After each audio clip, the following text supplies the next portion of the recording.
আসসালামু আলাইকুম।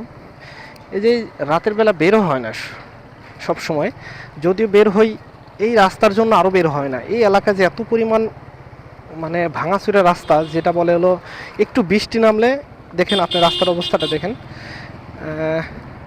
বৃষ্টি নামলে এত পরিমাণ খারাপ অবস্থা, আল্লাহ জানে। বিসমিল্লাহ।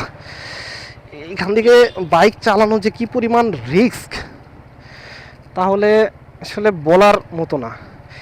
এই যে একটা জায়গা, এই জায়গায় দেখি বাইক চালানো যায় নাকি গাড়ি চালানো যায় নাকি কোনো কিছু করা যাবে, কোনো একটুতে একটু হলে নিশ্চিত পানির ভিতর পড়তে হবে।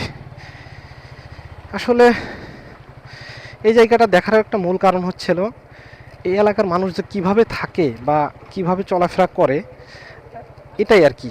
এই যে এলাকার মানুষ যদি মনে করে যে সবাই মিলে যদি সরকার থেকে রাস্তা নাও বানায়, নিজেরা টাকা দিয়ে বানাবে, তাও কিন্তু বানাইতে পারে। কিন্তু এই এলাকার মানুষের অতটা উদ্বেগ বলা চলে, যেটা বিভিন্ন রকমের জনসংগম, মানে এই এলাকার লোকজন তো আসলে স্থানীয় না কেউ ওইভাবে, মানে ম্যাক্সিমাম ভাড়াটিয়া, বিভিন্ন চাকরিজীবী, ব্যবসায়িক, ঢাকার বাইরে থেকেই বেশি লোকজন আসে। আসলে এই লোকগুলা তো নিজের উদ্যোগে করবে না যে এই যে একটা জায়গায় একটা প্লেস, এই প্লেসটা এই পাশে গর্ত, এই পাশেও গর্ত, মানে কোনো না কোনোভাবে যদি একটু এদিক সেদিক হয় নিশ্চিত এই গর্তের ভিতর পড়তে হবে।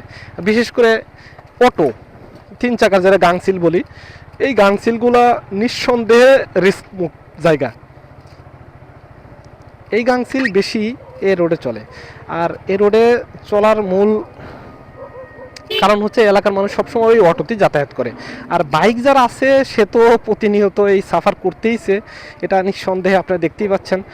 আর এই রাস্তাটা একটু পরপর যে ভাঙা, এত পরিমাণ ভাঙা রাস্তা ঢাকা শহরের মধ্যে একটু আছে কিনা সন্দেহ।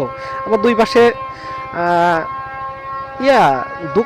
দোকানপাটগুলাও এরকম, কিছু করার নাই আসলে। আর দ্বিতীয়টা একটা কথা হচ্ছে, যদিও বৃষ্টি না হয় রোদের দিনেও এই রাস্তাটা কি হয়, শুকনা থাকে, একদম ধুলা উড়ে, একদম মানে বালির জন্য ধুলা উড়ে। তো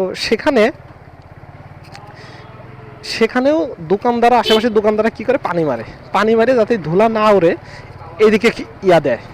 তো সেজন্যও রাস্তাটা ফাঁকা থাকে। আর এই এলাকায় একটা বড় সমস্যা, ড্রেন নাই, দুই সাইড দিয়ে কিন্তু ড্রেন নাই। দেখেন এই পাশে দেখছেন ড্রেনের রাখছে, আবার এই পাশেও ড্রেনের রাখছে, কোনো ড্রেন নাই। তো এই যত ময়লা আবর্জনা, সব কিছু ময়লা পানি টানি ম্যাক্সিমাম এই রোডেই আসে, মানে রোডের উপর দিয়ে চলে। কি আর করার, এভাবেই চলবে জীবন।